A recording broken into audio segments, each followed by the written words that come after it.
Last time out at Portland, we saw history being changed as a year-long run of Audi domination was ended by a year-old Panos.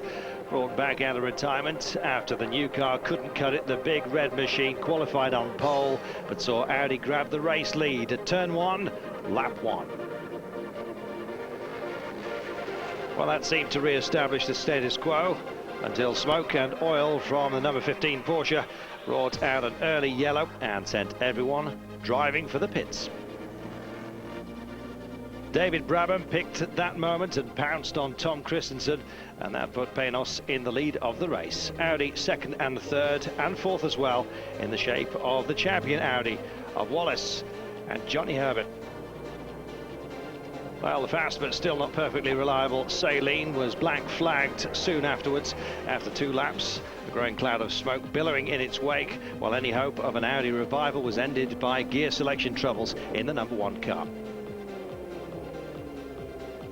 Well, all that left Brabham and Magnussen in control of the race through regular pit stops and another period of yellows, which included an incident at the restart, costing the second Panos a bit of track position, but didn't affect what was happening up front.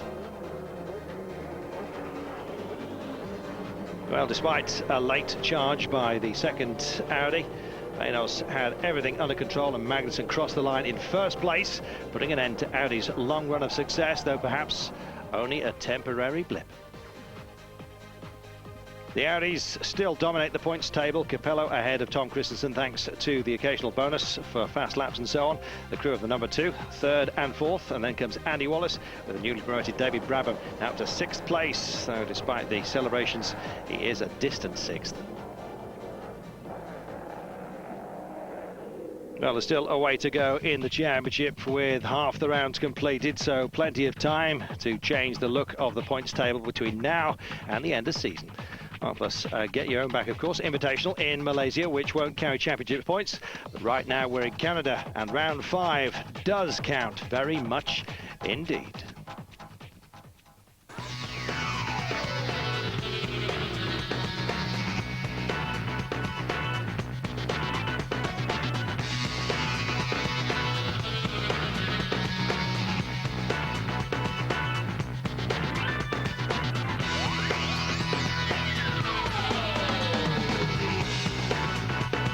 The Mosport International Raceway, round 5 of the ALMS series.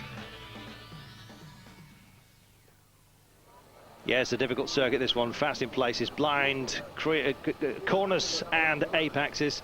Close to Toronto, this is the only ALMS round in Canada this year, and it was always going to draw a big crowd, anxious to see the big cars doing battle in every single class.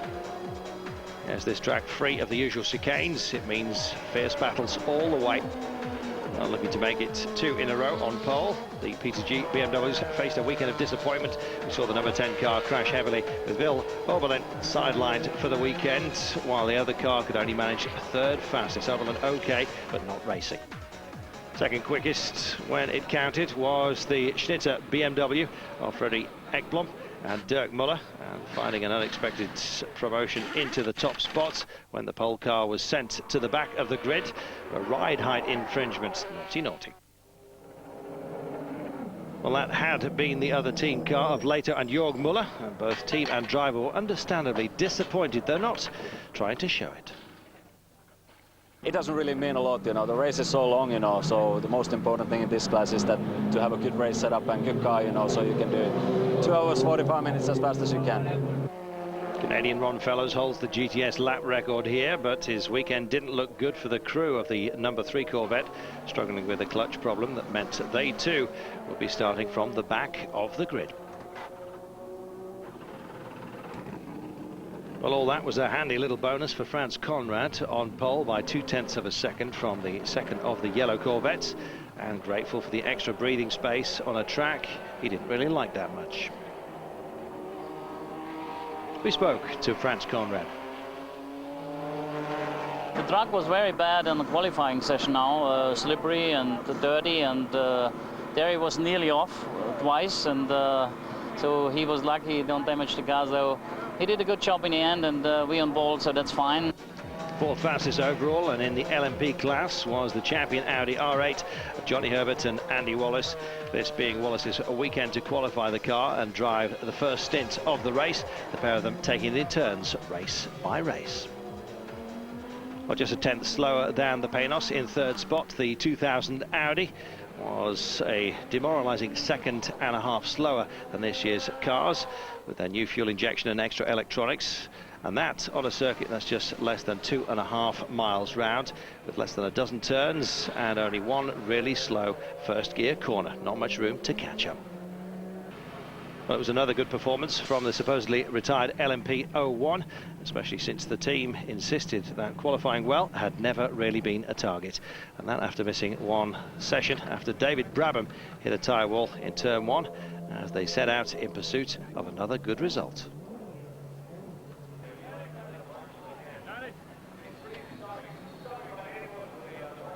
All our running so far have been for race setup, with, as I said, with full tanks and long runs on the tires. So I think we're really well prepared for this one. Second quickest when the sessions were all over, and trailing pole by only a couple of tenths. Frank Bieler was happy with the car, but not with the outcome. Like every driver on the grid, he still thought he could have gone faster, but it was still a good team effort as his presence ensured an all Audi front row for the start of the 2 hours 45 minutes of racing.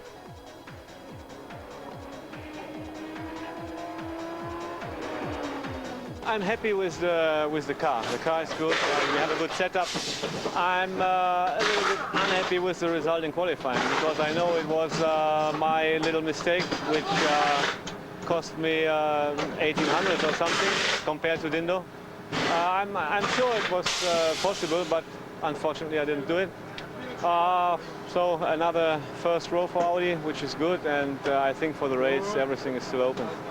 No wonder Frank was a bit down. Dino Capello set a new track record in the process of claiming the 7th pole position of his career, and Audi's 4th in 5 races this season, and the record he'd broken while doing that belonged to Frank Bieler, set in this race 1 year ago.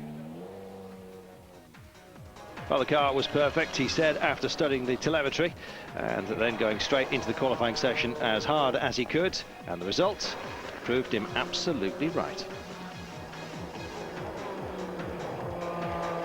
I did only the second free practice today before qualifying, and I was not very confident. I knew that we could go quick, but I wasn't really sure about the pole position, and but at the end I did it, and I'm very, very happy. The car was just perfect. Audi hogging the front row, sailing fastest in the GTS, and the BMW brigade still faster than the Porsches. Normal service then. Welcome back. Fine on Friday, sunny Saturday, raining on Sunday. The teams awoke to grey skies and a serious downpour that made a nonsense out of qualifying.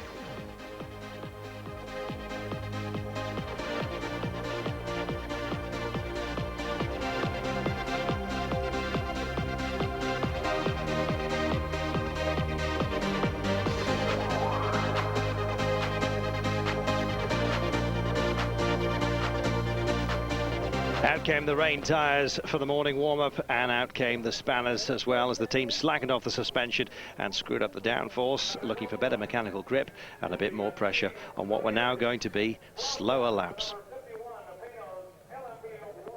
Although it was still Audi Panos at the top of the timesheets. The warm-up times were 12 and more seconds away from the qualifying race, or pace I should say, meaning less laps in the same amount of time. And a quick bit of maths to work out, new fuel windows, new strategies to cope with. Of course, all that could go out of the window depending on what happens, how many yellows, and just what everyone else was doing on this very, very difficult race course.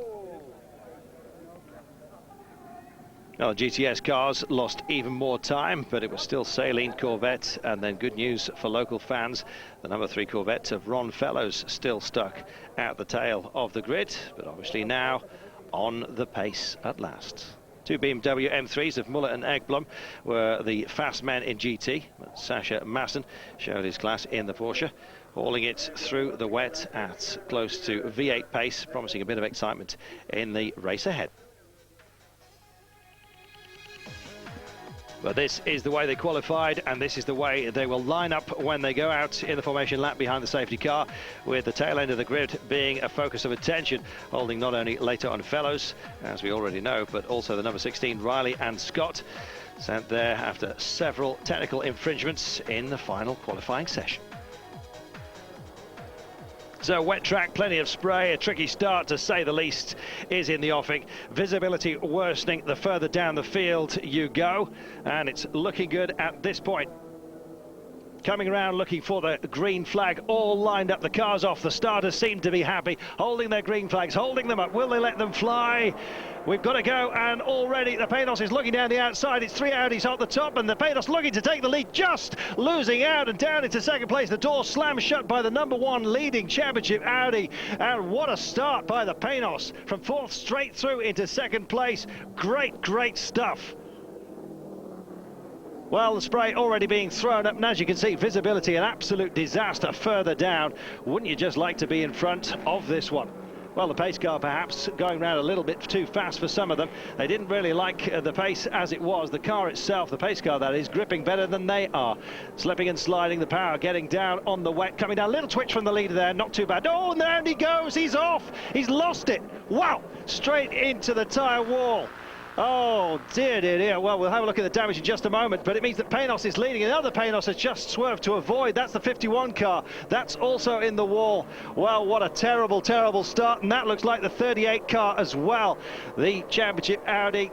Well, what a terrible start for the Audi teams, both official and, of course, the privateers. And Panos won't be too delighted with their 51 car. However, all smiles for the man out in front. Well. We said it was going to be a dramatic start, and that's exactly how it proved. It's Magnussen leading at the moment. Now the 51 car of Frank Lagos. Frank desperate to try and get back on the track, as you can see, spinning all over the place. Looks like damaged front end. There goes the full 360, a beautiful pirouette in layman's terms, and there is straight into the tyre wall for number one Capello. Well, looking to avoid him. In goes the 51 car, Frank Lagos, and Andy Wallace in the 38 car. He's racing again. This man most definitely is not. Speaking back to the pits, Frank Lagos, it looks like it could be all over. They'll be trying to get the cars back to repair them. A look on board with Capello, just losing it, twitching. So much water that's puddling in some places and streaming down that long dip, as we see, and Audi are already at work. Not much front end damage. If you can have a good crash into a tyre wall, it seems to have been exactly that. The pace car is, of course, out.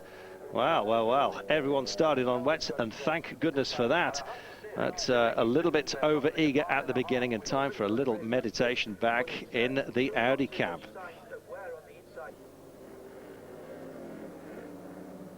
Yeah, we knew there was a lot of water in downhill, and on the first lap, yeah, it was maybe a bit too much. I haven't heard anything more than that it was a big one, and there's far too much damage for us to. The race is it's gone in terms of a top position, but we are doing everything we can to be out there and trying to learn from that and gain some points. Well, Tom Christensen not in the car yet, could well be a little bit later on if they manage to get it back on track. Frank Lagos finally getting back into the pits, and it doesn't look too clever, does it?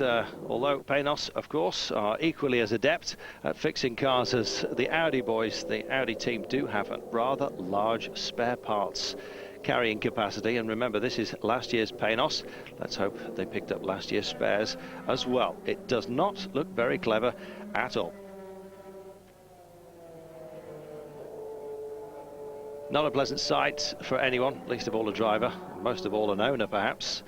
The Audi boys, look at that. Nice new inlet covers, straight out of the box, shiny, polishy, glue them on and get it back out there. So, safety car about to go off then. Championship leading Audi, we've heard, will be rejoining, though a little bit further down. Look down the field, the Riley Scott, the Salines, the Vipers. The Porsches there and the BMWs have given them so much trouble this year. Waiting for the restart, an unfamiliar look to the front end then. It looks to be clean. We're waiting for the green flags. They're coming up over the rise and it's been thrown. We're underway once again, and it's Panos leading with thoughts perhaps of the last round and what on earth they can do. You just saw the tangerine and silver there of our lady driver this day. More on her in just a moment. There's the Nissan Lola.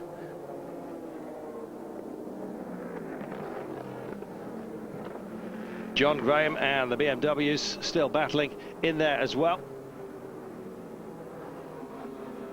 And having a bad time of things by the look of it. The Dick Barber racing car being caught by everyone, not least the Corvettes, going around the outside, finding the wet, their wet tyres, and exactly what you want, of course. And yes, you can see the racing line starting to dry off somewhat at the moment.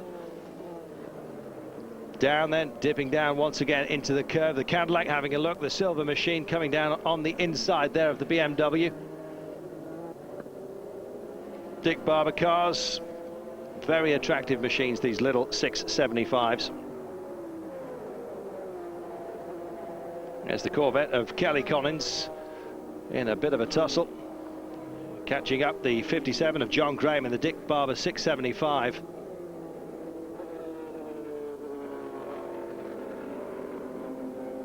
Fending him off, BMW of Hans Stuck also in the mix at the moment. Well, this is what sports car racing is all about. Different classes, not different classes of driver, however. Look at that beautiful move from the Riley Scott machine. Oh dear, losing the back end and lucky not to take out any traffic there. On board with number 57, John Graham in the Dick Barber Racing. Well, it looks to be clear, but he's unsighted by that wall. Keep it steady, keep it steady. Oh my goodness, nearly took out part of the field there. Thought about going, then decided to go for it and suddenly had to put the power right down. And as you can see, he's dug his nose right in there, very dirty indeed. Now he's waiting for the marshal, looking at him and wondering whether to back off. Yes, says the marshal, clear track at last. He should have done that first time. And look at all that dirt on the front of the car. Well, that is going to come back onto the track, and you'll probably see some of it going into the air inlets as well, either side of the nose there. Look at the dirt there, and you can see it flying into the machine. Goodness only knows what it's doing to the filters. Well, drama after only 15 minutes. We've still got 2 hours and 30 of this race to go. We're on board with 57 Dick Barber car. It looks to have settled himself down, but this man, Magnussen, out there in the lead. Jan Magnussen heading up the number 2 Audi, the number 1 Audi, of course, spinning off as we've already seen. Well.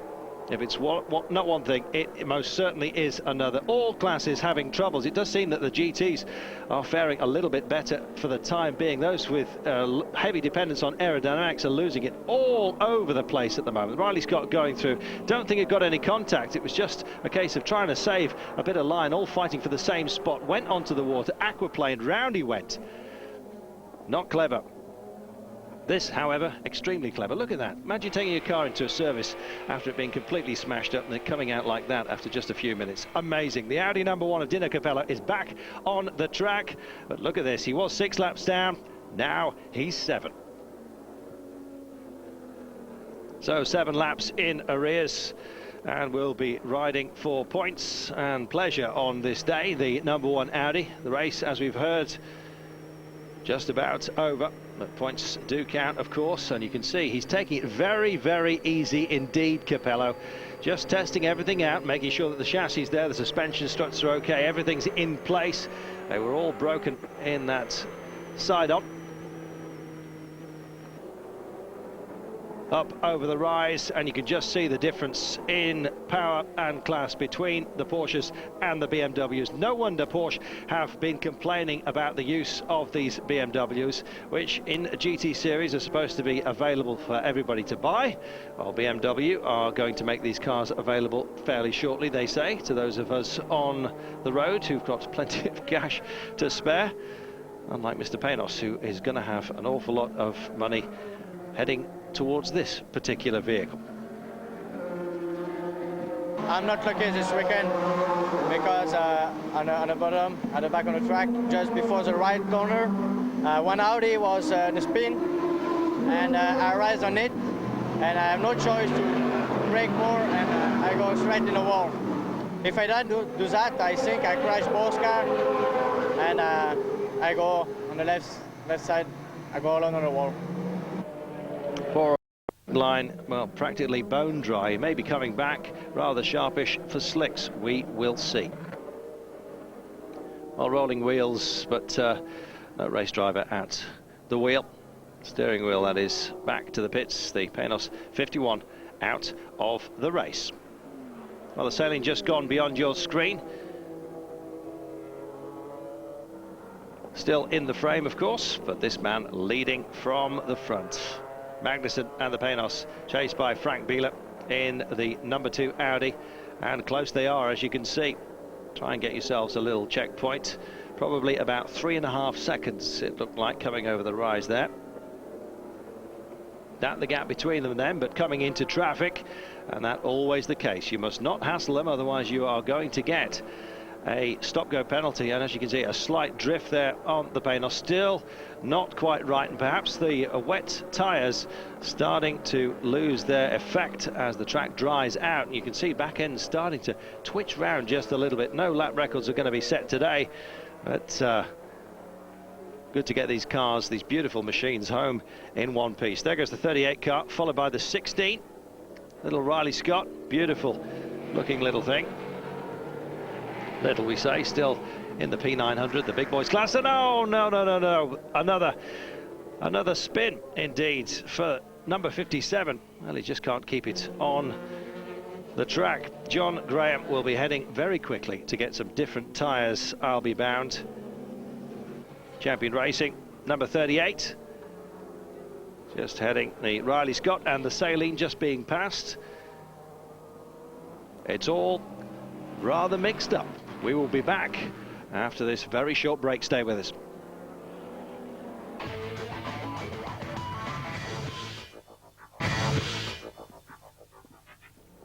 Welcome back to the Mosport International Raceway here in Canada. We're with Butch Leitzinger and the Riley Scott number 16, chasing the number 38 Audi R8 of Andy Wallace. Drying puddles at the moment, and as you can see on the racing line, it is fairly dry, although the drivers are trying to find a bit of damp conditions in order to just stay on track. All, of course, or most of them, with those wet tyres. Capello, well, he chose intermediates, and he'll be stopping for slicks fairly shortly. Most of the fields on full wets, those becoming useless, and a look of caution here. It looks like intermediates as well for the number 2.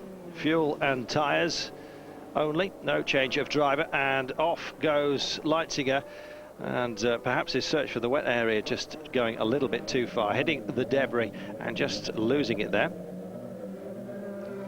So number 2 in the pits, position 2, number 38 and Andy Wallace are now in the lead. JJ Leto in the 42 car, Hans Stuck in the 6, Dirk Muller in the 43.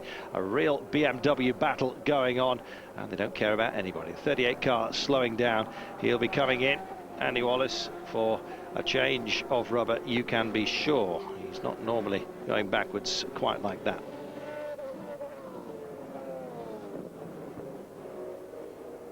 Yes, BMWs have totally dominated their class since they got these cars sorted out.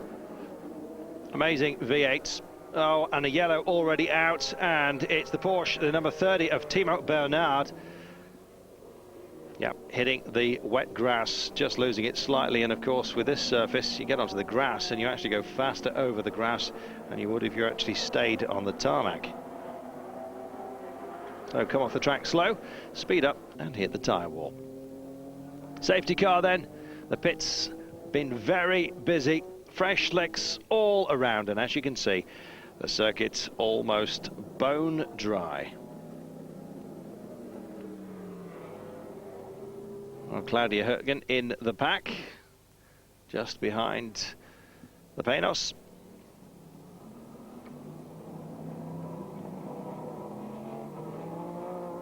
Yes, the number 50 car still leads. Number 11, Claudia Hürtgen, in that distinctive amber and silver new livery that she's chosen. Temperatures, well, 28 to 30 Celsius now, around the mid-80s. So getting very hot and humid, and the track, well, as you can see, virtually dry. Jan Magnussen then leading them away. The race order will start to unwind as the pit stops start to unfold. Corvette of Kelly Collins moving up through the field, looking very good indeed. Racetrack order quite jumbled at the moment. New rubber soon to be kicking in, just getting up to race speed, and you'll see the bigger cars start to stretch their legs, but at the moment it seems to be the Corvettes that have warmed up fastest. And a great little battle there, Saline sandwiched in the middle there. Dick Barber Racing pushing hard. Caddy's in there too.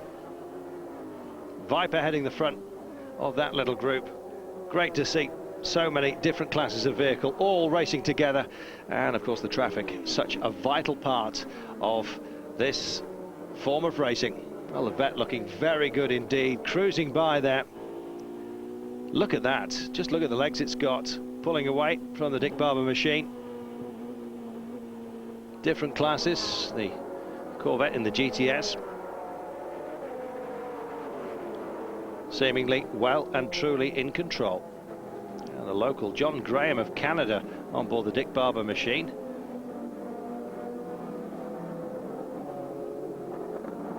The number 3 machine looking handy. Oh, and as you can see, if you push a little bit too hard though, you can lose it. The BM back on, and not with the best of traction. Oh dear, and the vet had to go around the outside and he's lost it. Now can he stop in time? You can see him pumping the brakes, the red lights flashing away.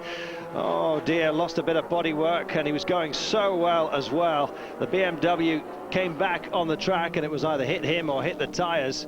And a look at that opening lap moment, which cost the number 1 Audi its leading position and indeed the race. Let's speak to Dindo Capella. I missed the car on a pedal and got aquaplaning. There was nothing to do.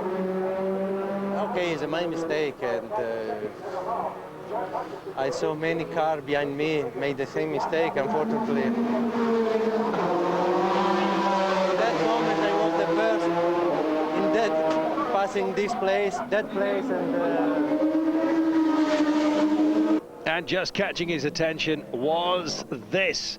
Tom Christensen had taken over the car. It's not been the best of days for the Audi number 1. That really is the end. They won't be rebuilding that one. Well, the championship's lead will surely now be reduced from the number 1 car. Well, the number 2 will be doing its level best to make sure it does as well as possible today. Very, very, very heavy external damage there on the driver's side. And we can see just how he lost it, just sticking onto the grass and then just getting faster and faster towards the tyre wall, and that's not cheap.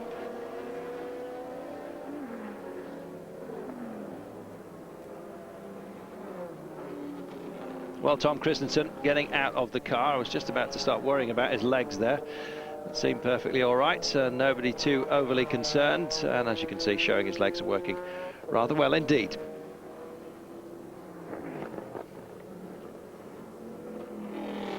So yellow flags out. Jan Magnussen, race leader, will be coming in for fuel and a fresh set of tyres, all slicks, and on board with the number 50. Just listen to that sound.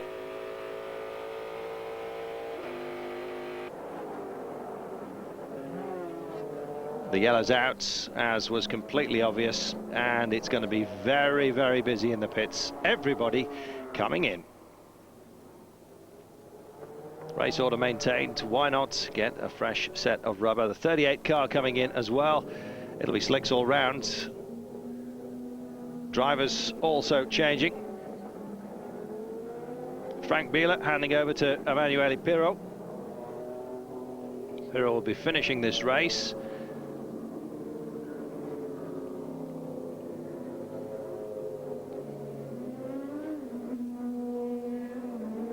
Done and dusted then, fueled up, reshod, off he goes. Let's speak to Frank Bieler. We are in a good position now. Emanuele is on new rubber. From that point of view, he can finish the race. And let's see, cross fingers that nothing happens. We saw that good drivers went off, and but now when it's dry, it should be easier and safer. Well, James Weaver is in for Butch Leisinger in the number 16 machine. Here he comes. We got a quick view of him before we spoke to Bieler there. All these cars have had their moments, have they not? Some, of course, bigger than others. Jan Magnussen's machine being towed away. Waiting then for the green flag. Round comes the 50 machine of Jan Magnussen. He's got the flag and he's underway. We're racing once again. Well, the caddy number 7. Also in the swim and going very well indeed. Claudia Herbert just going backwards a little bit there. Is passed by the number 7 of Collard. And the Corvette of Kelly Collins, well, he didn't do himself too much damage by hitting the pit wall, and perhaps the yellow did him some favours. Bodywork back on. Johnny Herbert passing the Cadillac number 8 of Max Angelelli. Let's speak to Andy Wallace. Well, it was amazing because just on the warm-up laps behind the pace car, of course, everybody was practicing, you know, how hard can you open or how much can you open the throttle without spinning the wheels too much, obviously to get away at the start line. And it was different type of surface all the way round, so there's only really there that counted. So, of course, you did 4 or 5 or 6 or 10 practice starts around the back behind the pace car. And when it really went green, all you got was a bunch of wheel spin. So that was quite exciting. Yes, putting the power down too quickly on the wet surface, and everyone losing their back ends, front ends, or all 4-wheel drive ends. If such a car existed, except for the safety car. The 50, number 50 race leader, Jan Magnussen, about to hand over to David Brabham. There's de Radigue behind him, leading the 675 class. Lovely looking car, not quite as dramatic as the car that it's taken the preference to, of course, this year's Panos. Looking something like, as we said before, an apple pie with the pastry laid upon it. Sadly, downforce just not good enough. Radigue and the 675 class leader seem to be finding all the downforce he needs on this particular day, at least in this class. In comes Jan Magnussen then, and David Brabham allowed to adjust the harnesses. Nobody else apart from the fuel man allowed to touch the car for safety reasons until the fuel man's clear. Everybody, save for the driver who's getting in, not allowed to do a thing. So 50 into the pits, swapping over to David Brabham, and Johnny Herbert is the new race leader in the champion Audi, the white one, number 38. So out of the pit lane comes Brabham. Lovely looking car, just about to start accelerating away and rejoin the race in second place. Coming around the corner, careful to avoid that yellow line, and he crossed it. Well, I have to say that you're not supposed to do that, and there have been strict rules laid down about doing just that, and we'll see if he gets a penalty. That, if for safety reasons, is not to be crossed as you come out of the pits. It's not just about speed, it's about line as well, and he definitely crossed that yellow line, but it seems that he's got away with it, I have to say. Herbert's leading number 2, Piro, Jan Magnussen. It'll be tough for us now. We're very, very marginal on fuel right now, and we'll just have to see. It'll be tough for David to pull this one off. Well, Cadillac, they're in a development year, hoping for a new car next year, and they intend fully to challenge the Audis. And for a development machine, the Cadillacs, the Caddies going very well indeed. Audi then leading 1 and 2, the number 2 car heading the 38 car after the pit stops. The Panos number 50 is in 3rd place. Cadillac looking for a podium. We'll be back here in Mosport for the rest of this round 5 of the ALMS series. Do stay with us. The break is a short one.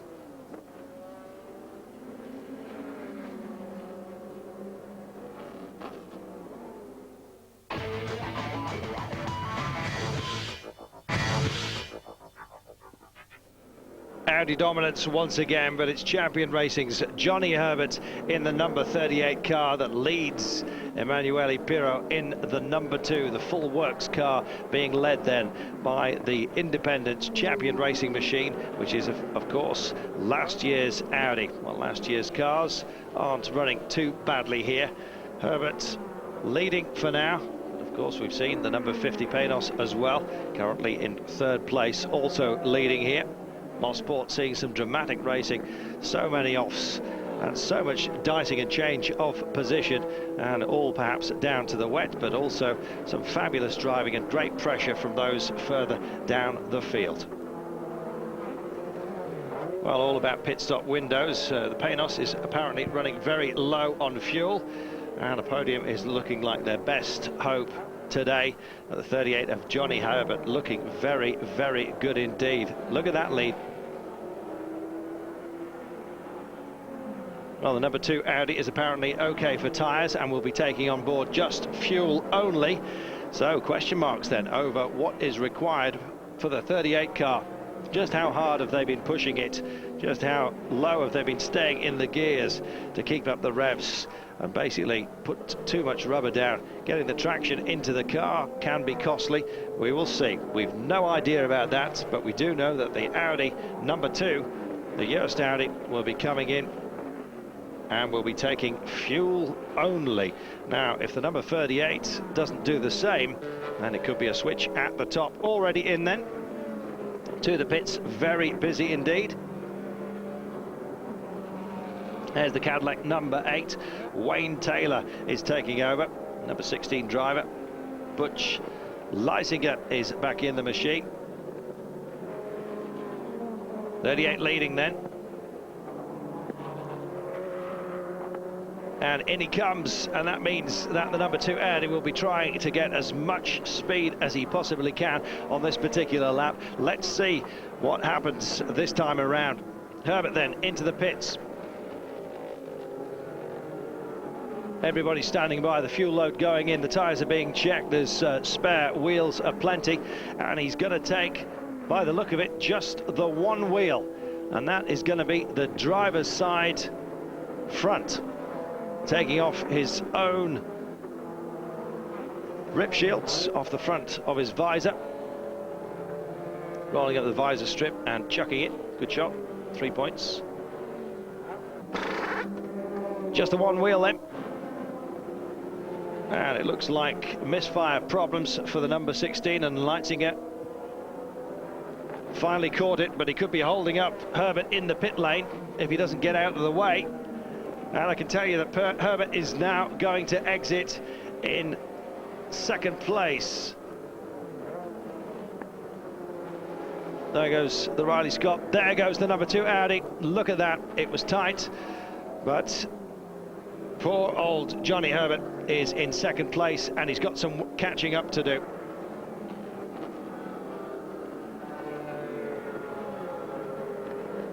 Well, he took just the one wheel, and maybe it was one too many. Into the pits then for the number 2, and look at the smoke coming off those brake calipers. They're staying exactly as they are, the wheels. It's fuel only, and trying desperately not to exceed the pit lane speed, coming down nice and gently, and it looks like he's got the time and will be emerging in the lead. Emanuele Pirro back on track where Audi like to be, right at the head of the field in those silver machines. Our BMWs also coming in, the number 42.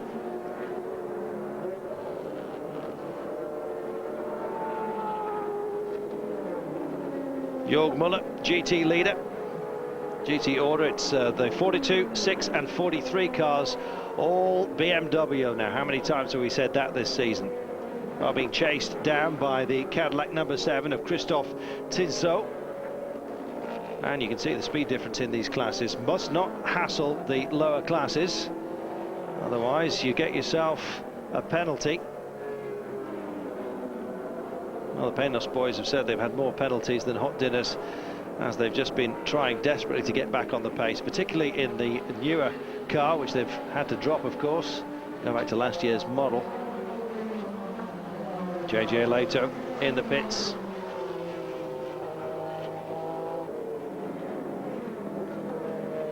And the number 6 BMW. Really has been a fabulous year for them. Boris Said in second place in the GT race at the moment. Championship looking good for Leto and Jörg Muller.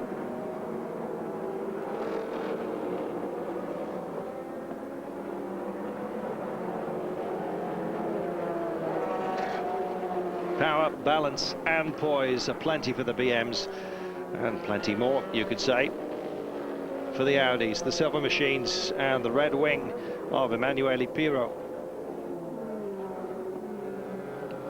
Leading now.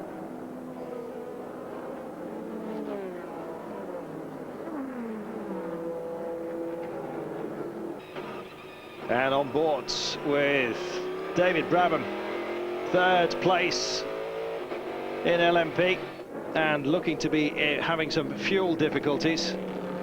And third seems to be their best placing. We knew that they were going to run out, had been pushing so very hard in last year's machinery, effectively. Not effectively, literally.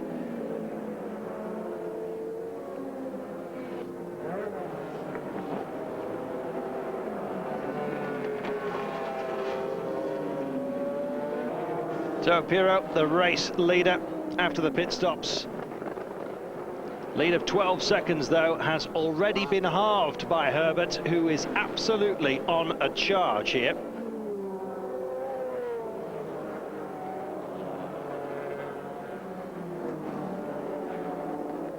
Well, taking it easy. Oh dear, oh dear, oh dear. Look at that. Oh, I just thought he was going to get past, but not a bit of it. David Brabham, that is, and third place, absolutely concrete then. Luckily, no damage, just a change of wheels. Tom Wickett's Viper getting into a spin, the number 44, and a quick pull into the pits. David Brabham will be going out, but a solid third place looking likely.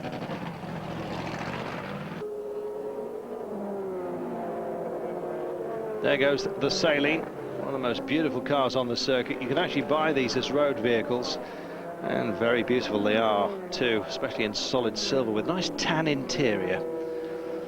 Let's speak to Franz Conrad. And I will really look where's all the water standing. Don't take any risk, and I think it was the right choice. We good behind our fellows, so we can still beat them. So. Terry Borchler, position 2 in the GTS in a Corvette sandwich. Corvette number 3 of Johnny O'Correll, GTS leader. Despite rear damage early on, he's really got his race together. Good team, this Corvette. I had a little off track just after we got to slicks, but so far so good. We'll cross our fingers for the end. Ron Fellows with his fingers crossed then. Jörg Muller in the 42 car, number 2, our leader. And 26, Borchler. And Herbert is closing. He's down to just a couple of seconds. Oh dear, oh dear. Just as we were looking at the timing screens, Herbert is out, and that really is out. Just have a look at the front. Offside, we'll have a look in just a few moments, but what a disaster for Johnny Herbert. Pushing very, very hard indeed, and just as we were glancing at the timing screens, down he went. He'd cut the gap between himself and the leaders, had 2 seconds. Look at that. Well, well, well, he's pushed that wheel right up into the housing there. There's absolutely no way that that car could possibly make it back to the pits. It's all over. Just look at the damage to the tyre wall. And so, number 2 is our number 1. Under yellow, of course, while the 38 champion racing car is removed. And the crew can just watch on as Johnny Herbert makes his way back.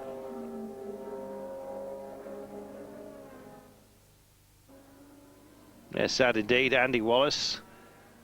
What can you do? You push right to the edge, and sometimes you just slip over it. Little grin from Johnny Herbert, one of the nicest guys in motorsport. And so nice to see him with a full contract in this sport. Went to Le Mans, loved it, and signed up for the rest of the season. He'll be a regular. You can be sure of that. So almost completely ripped off suspension, towed away. So the LMP 900s, it's number 2 Audi ahead of the number 50 Panos and number 7 Cadillac, and it's Caddies 3 and 4 for the time being. In the P675 class, it's Dick Barber and the Reynard machine. Number 5, Claudia Hurtgen and the Lola Nissan. Steve Knight never really gets a mention with Claudia Hurtgen. She always gets the nod as the only lady driver, but Steve Knight doing a fantastic job as well. GTS, it's Corvette, Saleen and Corvette. Saleen in a Corvette sandwich there. And the GT class, it's Jörg Müller and JJ Leto in the 42 car ahead of Boris Said and Dirk Moore in the 43 machine. The 42 then is leading in this class. Where are the Porsches?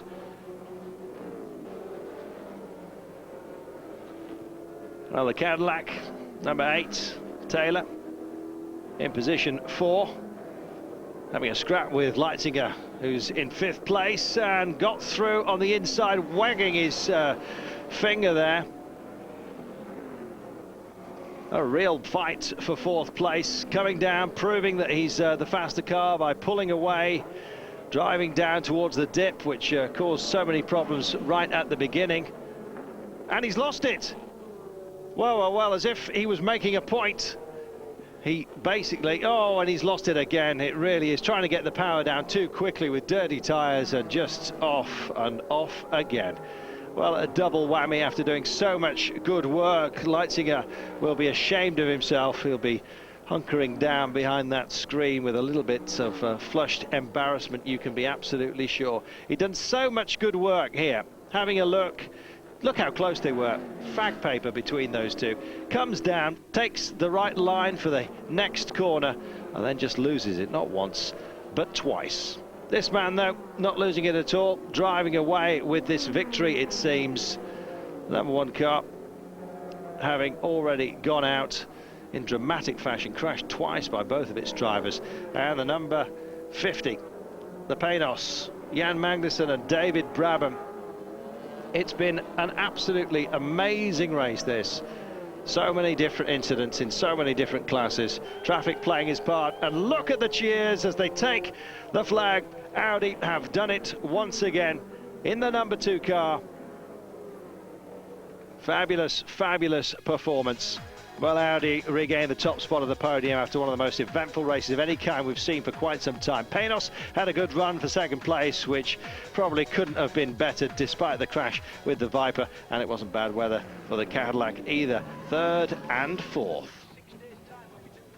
Well, it's all change at the top of the points table as the Audi crews swap places with Bieler and Pirot heading off for a party as the other pair slip into 3rd and 4th. We won Le Mans, which is the main race of the year. It's nice to win after a big fight, and I'm looking forward to the championship now. Plenty of drama, but no real upsets in the championship positions. But now they're on the way to mid-Ohio, just 1 week break between races.